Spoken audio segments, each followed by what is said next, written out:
நேர்த்திக்கடன் முடிச்ச பாக்கியத்தை பார்த்துட்டு போலான்னு வந்தப்பதான் நீங்க ஆளாளுக்கு பேசிக்கிட்டு இருந்தத நான் வாசல்ல நின்னு கேட்டுட்டு தான் வந்தேன். நீங்க நினைக்கிற மாதிரி வாசுக்கோ ராணிக்காகவோ பாக்கியம் இந்த நேர்த்திக்கடனை பண்ணல. செல்வத்துக்காகவும் அர்ச்சனாவுக்காகவும் தான் இத பண்ணியிருக்காங்க.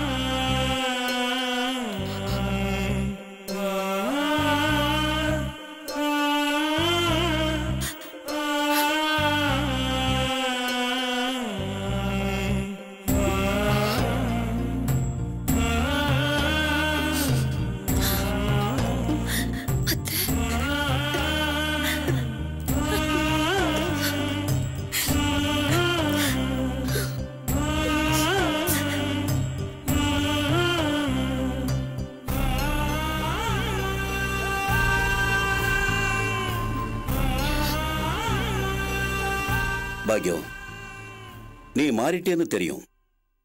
ஆனா இந்த அளவுக்கு நீ சுத்தமா மாறுவேன்னு நான் கொஞ்சம் கூட எதிர்பார்க்கல. செல்வத்தோட அம்மா இருந்திருந்தா கூட செல்வத்து பேர்லயும் அர்ச்சனா பேர்லயும் அவங்களுக்கு பிறக்க போற குழந்தை பேர்லயும் இவ்வளவு அக்கறையும் பாசமும் காட்டியிருப்பாளாங்கிறது சந்தேகம்தான். இப்போ உன்னை நினைச்சா எனக்கு ரொம்ப பெருமையா இருக்கு பாக்யம்.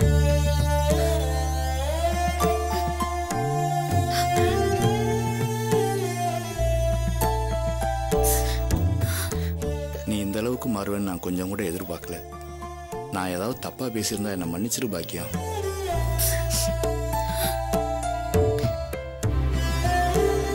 இதுவரைக்கும் இந்த வீட்டில் எல்லாரும் எது எதுக்காகவோ கண் கலங்கி இருக்கிறோம்.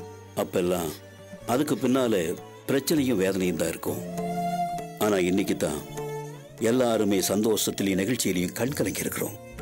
நம்ம குடும்பத்துல இந்த சந்தோஷம் என்னைக்கும் நிலைச்சிருக்கணும்பா.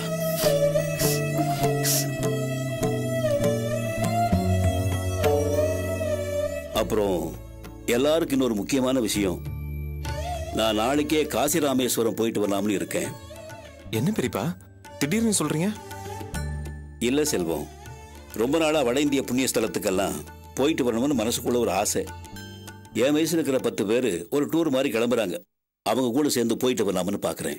அதுக்காக ஏன் பெரியப்பா திடீர்னு காசி ராமேஸ்வரம்லாம் கிளம்புறீங்க? செல்வம், வயசான காலத்துல போயிட்டு வரட்டுமே. உங்க குடும்பத்துல இருக்கிற எல்லாருக்குமே அது நல்லது தானே. சரி பாக்கியம், உடம்ப பாத்துங்க, நான் வரேன். செல்வம், நீ ஒன்னும் கவலைப்படாதப்பா. நான் அடிக்கடி உனக்கு போன் பண்றேன். ஏதாவது அவசர ஆத்திரமான நீ எனக்கு போன் பண்ணு. 10 பேர் சேர்ந்து போறோம்ல, யார்ட்டையாவது போன் இருக்கும். அவங்க நம்பர் நான் அவனுக்கு கொடுக்குறேன். நீங்க போற இடத்துல குளிர் ரொம்ப அதிகம், உடம்பு பாத்துக்கோங்க பெரியப்பா. கூடவே ஒரு டாக்டர் வராருப்பா, பாத்துக்கிறேன். நீ கவலைப்படாதே, வர்றேன். புங்காவனம் அண்ணே, இப்ப தாண்டா நம்ம குடும்பமே சந்தோஷமா இருக்கு. மனசுக்கு ரொம்ப நிறைவா இருக்கு. இந்த சந்தோஷத்தை நீ தான் காப்பாற்றணும். சரிண்ணா. பொறுப்பா நடந்துக்க. சரிண்ணா. வரேன்.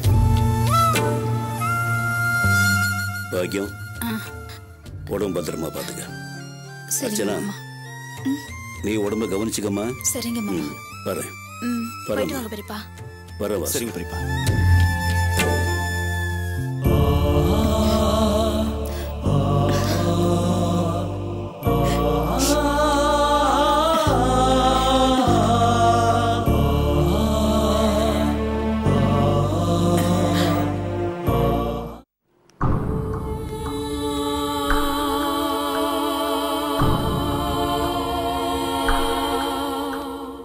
என்னடி சொல்ற?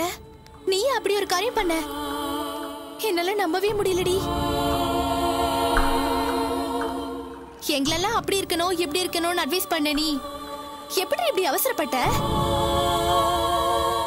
அன்னைக்கு இருந்த சந்தர்ப்பமும் சூழ்நிலையும் என்ன அப்படி ஒரு நிலைமைக்கு தள்ளி விட்டுடுச்சு. சரிப்பா, உங்க வீட்ல வேற மேரேஜ் அரேஞ்ச் பண்ணிட்டு இருக்காங்கன்னு சொன்ன, இந்த விஷயத்தை எப்படி ஹேண்டில் பண்ண போற? அதான் சுபா, எனக்கும் புரியல. என்ன பண்றதுன்னு ஒரே கன்ஃபியூஷனா இருக்கு.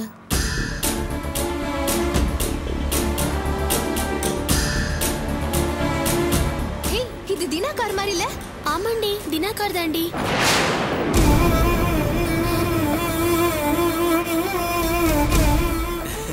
தினா! தினா! தினா!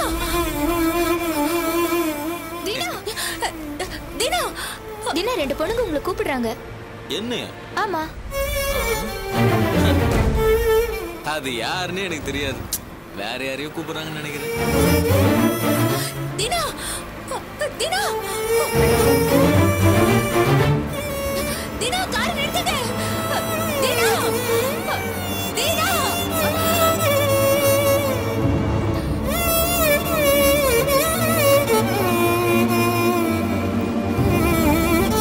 என்னடி இது? நம்ம கூப்பிட்டும் பார்த்தும் பார்க்காத மாதிரி போறாரு. பக்கத்துல ஒரு பொண்ணு உட்கார்ந்திருக்கு. சிரிச்சு சிரிச்சு வேற பேசிட்டு போறாங்க. என்னடி இதெல்லாம்?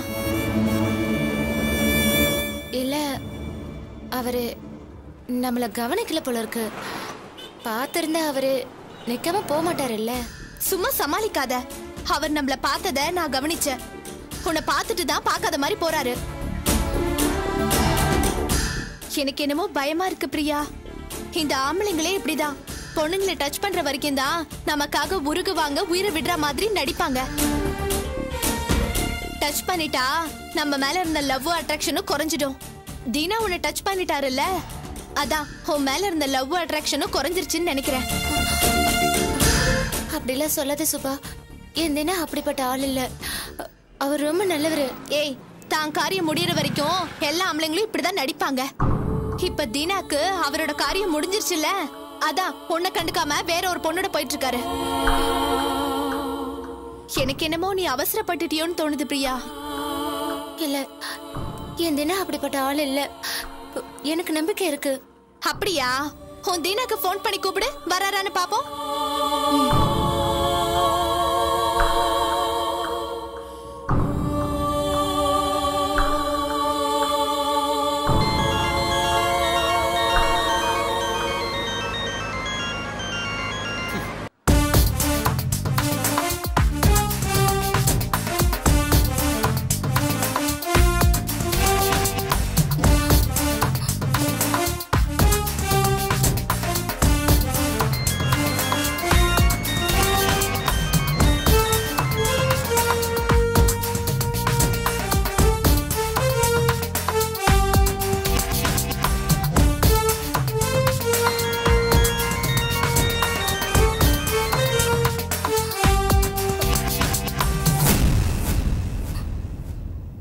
யார் நம்பரு? ஏன் பேசாம கட் பண்றீங்க? அது முடிஞ்சு போன ஒரு மேட்ரு. தேவையில்லாத ஒரு ராங் நம்பர். ஓ அப்படியா? அப்படிதான். என்னப்பா ஆச்சு? நம்பர் கட் ஆகுது. கட் ஆகல, தீனா கட் பண்றாரு. அவ்வளவுதான். உன்னை மொத்தமா கட் பண்றாருன்னு நினைக்கிறேன். டோட்டலா நீ ஏமாந்துட்ட பிரியா. இல்ல, நான் ஏமாற மாட்டேன். என்னை யாருமே ஏமாத்த முடியாது. என் தீனாவும் அப்படிப்பட்ட ஆள் இல்ல. ஆட்டோ, ஆட்டோ, என்னடி பண்ற? எங்க போற? நான் போய்க்கிறேன். எனக்கு அங்க வரோம். நான் போய்க்கிறேன்டி. எங்க போறாவ? ஏய் பிரியா.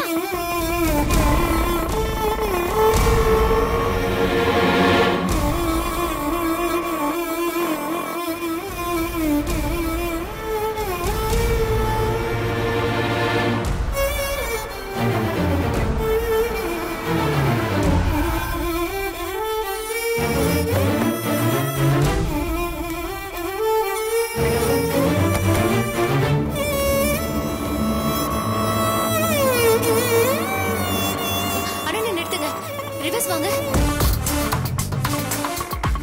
வாங்க வாங்க. இந்த தெருக்குள்ள போயிடுங்க.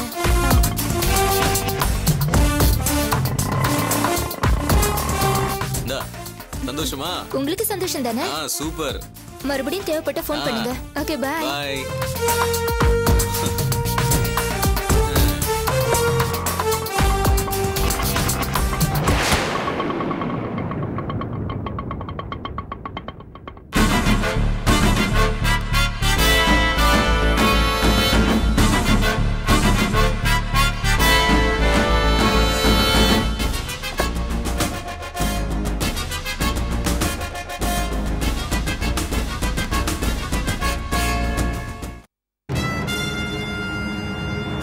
என்ன பிரியா, வாட் இஸ் திஸ்? என்ன இப்படி ஒரு சூப்பரான சர்ப்ரைஸ் கொடுத்துருக்க? நீ எப்படி இங்க? வழியில நீ என்ன பார்க்கவே இல்லல்ல? இங்க நான் எப்படி வந்தேன்னு உனக்கு தெரியாது இல்ல? ஏய், என்ன ஏமாத்தணும்னு பாக்குறியா? உன்னை விட மாட்டேன், உன்னை சும்மா விட மாட்டேன். Priya, what is this? இது ரோடு, எல்லாரும் பார்த்துக்கிட்டு இருக்காங்க. ஏன் இன்டீசென்ட்டா பிஹேவ் பண்ற? கை எடு பிரியா, எல்லாரும் வேடிக்கை பார்த்துட்டு இருக்காங்க. நீ மத்த சராசரி ஆம்பளைங்க மாதிரி கிடையாது.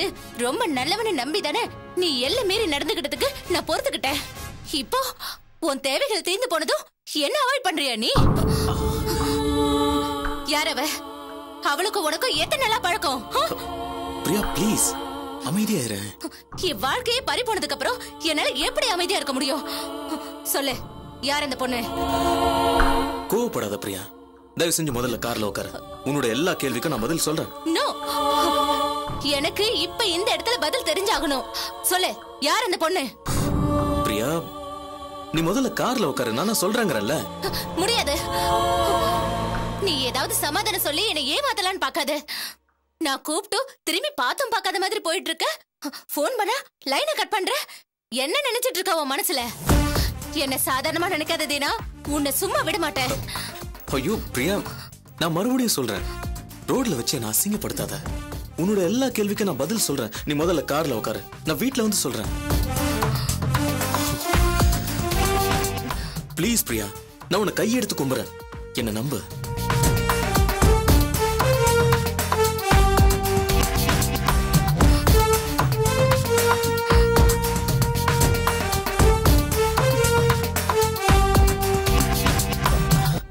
நான் சொல்றது கேளு பிரியா, ப்ளீஸ் பிரியா, நீ கார்ல ஏறு.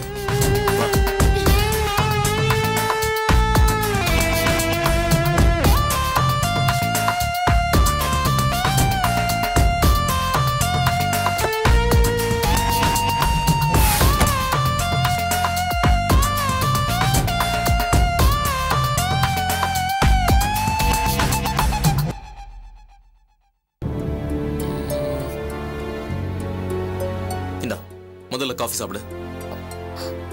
நான் எவ்வளவு டென்ஷனா இருக்க, நீ காஃபி கொண்டு வந்து குடுக்குற? ஏன் டென்ஷனா இருக்க? கூல் டவுன் பிரியா, முதல்ல காஃபி சாப்பிடு.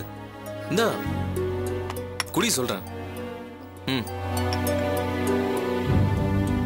இப்ப என்ன, உன்னை பார்த்ததும் நான் ஏன் வண்டியை நிறுத்தல? நீ கால் பண்ணும்போது நான் ஏன் போன் எடுக்கல? அந்த பொண்ணு யாரு? இதுக்கெல்லாம் தானே உனக்கு பதில் தெரிஞ்சாகணும். சரி சொல்றேன், எல்லாத்தையும் சொல்லிடுறேன். ஆனா அதுக்கு முன்னாடி நீ உன்னை புரிஞ்சுக்க பிரியா. அது என்னது, காரியம் முடிஞ்சதும் கழட்டி விட்டுற சராசரி ஆம்பளன்னு சொன்னியே. நான் அப்படிப்பட்ட ஆள் கிடையாது. மனசாட்சியும் நேர்மையும் நல்ல குணமும் உள்ளவன் தான் இந்த தீனா. ஒரு காலத்துல தப்பானவனா வாழ்ந்து அதுக்கான தண்டனையை ஜெயில அனுபவிச்சு இன்னைக்கு திரும்பி வாழ்ந்துட்டு இருக்கவன். மறுபடியும் யாருக்கும் எந்த விதத்திலையும் மனதளவுல கூட கெடுதல் நினைக்க கூடாதுன்னு கொள்கையோட இருக்கிறவனா. அப்படிப்பட்ட நான் உனக்கு துரோகம் பண்ணுவேன்னு கனவுல கூட நினைச்சு பார்க்காத பிரியா. என் கனவுலையும் நினைவுலையும் உன்னை மட்டுமே நினைச்சு வாழ்ந்துட்டு இருக்கவனா. அப்படிப்பட்ட என்ன பார்த்து ஏமாத்த பாக்குறியாங்கிற ஒரு வார்த்தையை வேடிக்கையா கூட கேட்காத பிரியா. அத என்னால தாங்கிக்க முடியாது பிரியா. போதும், இப்படி பேசி பேசி தானே உன் வசப்படுத்தி என்ன கட்டில் வரைக்கும் கூட்டிட்டு போன. இப்போ இப்படி சாமர்த்தியமா பேசி என்ன ஏமாத்தலான்னு பாக்குறியா? என்ன பார்த்தும் பார்க்காத மாதிரி எதுக்கு வந்த? உனக்கு அந்த பொண்ணுக்கு என்ன சம்பந்தம்? முதல்ல எனக்கு அதுக்கு பதில் சொல்லு. அந்த பொண்ணு யாருங்கிறத நான் அப்புறமா உனக்கு சொல்றேன். அதுக்கு முன்னாடி நான் உன்னை பார்த்துட்டு பார்க்காத மாதிரி போனேன்னு சொன்னியே, அது உண்மைதான். அதான் ஏன்னு கேக்குறேன். அதுக்கு காரணம் நீதான். நானா? நான் என்ன பண்ண? இமோஷனல் ஆகாம நான் சொல்றது கேளு பிரியா. நீ வழக்கமா மார்னிங் ஈவினிங் அந்த பஸ் ஸ்டாப்ல தான் நிப்பேன்னு எனக்கு நல்லா தெரியும். தெரிஞ்சும் தவிர்க்க முடியாம தான் அந்த வழியா வர வேண்டியதா போச்சு. எங்க நான் உன்னை பார்க்க வேண்டியிருக்குமோங்கிற பயத்தோட தான் வந்தேன். நான் பயந்த மாதிரியே உன்னை பார்க்க வேண்டியதாயிடுச்சு. நான் உன்னை பார்த்தும் பார்க்காத மாதிரி போனதுக்கு காரணம் என்னன்னா, நம்ம ரெண்டு பேரும் ஏற்கனவே எல்லாம் மீறி போயிட்டோம். மனசளவுல ஹஸ்பண்ட் அண்ட் ஒய்ஃபா வாழ்ந்துகிட்டு இருக்கோம். ஸோ மறுபடியும் பேசி பழகுனா அப்புறம் மீண்டும் அதே தப்பு செய்ய காரணமாயிடும். ஏன்னா நம்ம வயசு அப்படி.